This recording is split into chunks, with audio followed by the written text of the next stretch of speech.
রসুল বলেছেন তোমরা মক্কায় যাবা হজ করার জন্য, যেই ব্যক্তি মক্কায় আসছে মদিনা আমার রওজা জিয়ারত করলো না, তার হজটা আসমানের নিচে ঝুলন্ত অবস্থায় থাকে, তার হজ কবুল হয় না। নবীজি বলছেন মান যারা কাবিরি ওয়াজাবাত লাহু শাফাতি, যে ব্যক্তি আমার জিয়ারত করলো, হজ করতে আসলো, আমার রওজা জিয়ারত করে গেল, তার লগে আমি কিয়ামতের ময়দানে তারে সুপারিশ করে জান্নাতে নেওয়া আমার জন্য ওয়াজিব। রাসূল বললেন অন্য হাদিসের ভিতরে কোনো ব্যক্তি হজ করতে আসলো, আমার রওজা জিয়ারত করে গেল, কিয়ামতের ময়দানে ওর ডেনাটা ধরে আমি জান্নাতে পৌঁছাইয়া দিব। আজকে আমাদের দেশে একদল দালালের বাচ্চা আছে কিনা? এই কথা কোন না কাছে কিনা? দালালের বাচ্চা। এই দালালের বাচ্চারা কয় মক্কা যাইবা মদিনা যাইবা না। কি কয়? মদিনা যাইবা না, মদিনা যাইও না। আল্লাহ কি বলেন? দালালদের কথা শোনার দরকার নাই। কোরআন কি জাল? এই কথা কোন না কা? কোরআন জাল? আমার হুজুর মোস্তফা আল্লাহ নিজে বলেন, হে দুনিয়ার মানুষ, তোমরা গুনার পাহাড় করে ফেলাইছো, গুনার বিশাল বোঝা বানাই ফেলাইছো।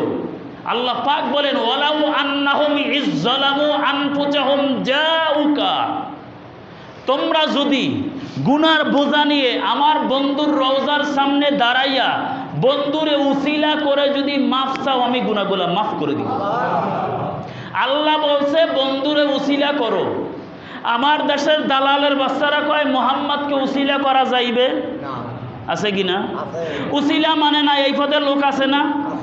এই হুজুর যত বড় আলেম হোক না কেন এর পিছে নামাজ পড়া যাবে না। এর পিছে নামাজ পড়লে কবিরা গুনাহ হবে। কেন? উসিলার উপরে 11টা আয়াত আছে। উসিলার উপরে কয়টা আয়াত আছে?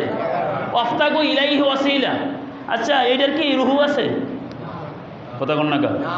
এটা রুহু আছে? এখন তাহলে তো একটু পিছে যাওয়া লাগে, সময় তো প্রায় শেষ। ইউসুফ আলাইহিস সালাম জেলখানায় যখন ছিলেন, উনি বলছিলেন আমার এই জামাটা নিয়ে যাও। সূরা ইউসুফের 94 নম্বর আয়াত। ঘরে যাইয়া কোরআন শরীফ খুলে যদি না পান আমারে ধরবেন। ইউসুফ আলাইহিস সালাম জেলখানার ভিতরে সদাগর যাইতেছে, বলে এদিকে আসো, তোমার বাড়ি কোথায়? আমার বাড়ি কেনান, মিশর থেকে 15 দিনের রাস্তা। আচ্ছা, তোমাদের ওখানে এমন একটা লোক আছে, একটা গাছের 12টা শাখা, মতান্তর 11টা ডাল, একটা ডাল ভাঙ্গে গেছে, এর লেগে ওই গাছটা সবসময় ডাল জন্য কান্দে। সদাগর ওনার ব্রেন এমন ক্লিয়ার ছিল, উনি মুস্কি হাসি দিয়ে বলছে আপনি কি ইয়াকুব আলাইহিস সালামের কথা বলেন? জোরে কোন সুবহানাল্লাহ। কহ আছে। ইয়াকুব নবীর তো 11 জন সন্তান আসলে, একটা ছেলে ছিল, এই ছেলেটা অনেক ভালো ছিল, বাইরা মিলে তারা মাইরা লাইছে। নাম কি? কয় ইউসুফ। মুস্কি হাসি দিয়া বলে তুমি আমার পরিচয় দিও না, আমি সেই ইউসুফ। হযরত ইউসুফ আলাইহিস সালাম বলেন আমার এই জামাটা নিয়ে যাও। যারা কইবা উসিলা মানা জাহেজ নাই, জোতা আছে না জোতা, ওই এর মধ্যে তার কাটা ভরবেন, তার কাটা বইরা ওরা আত্মা বাইনা 2 গেলে 2টা জোতা দিয়ে বাড়ি দিবেন। এই ওয়াছে এখানে করি না, আমার একটা ক্যাসেটই আছে, ইন্টারনেটে পাইবেন। সিংহের এক মাহফিলের মধ্যে ভরা মজলিসে কইছি, কোনো মায়ের ফোলা থাকলে এখন কোরআন শরীফ নিয়ে আসো। এইটার যখন রুহু নাই, এইটার কোনো দামও আছে? ইউসুফ আলাইহিস সালাম সূরা ইউসুফের 94 নম্বর আয়াত কোরআন খুলবেন। ইউসুফ আলাইহিস সালাম বলেন আমার বাবার অবস্থা কি? কয় অবস্থা? সে কাঁদতে কাঁদতে চোখ বাত হয়ে গেছে।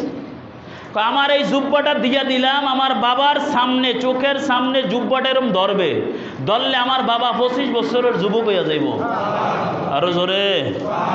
ওই কানার বাচ্চা দালাল গো বাচ্চা করে জিগাইবেন যে জামা দিয়া যদি ইয়াকুব আলাইহিস সালাম যদি 70 বছরের মুরব্বী 25 বছরের যুবক হয়, ওই গাদার বাচ্চা গাদা, জামা যদি উসিলা হয় যেটা রুহু নাই, আর যেই নবী জিন্দা এর উসিলা মানুষ যাইব না কা?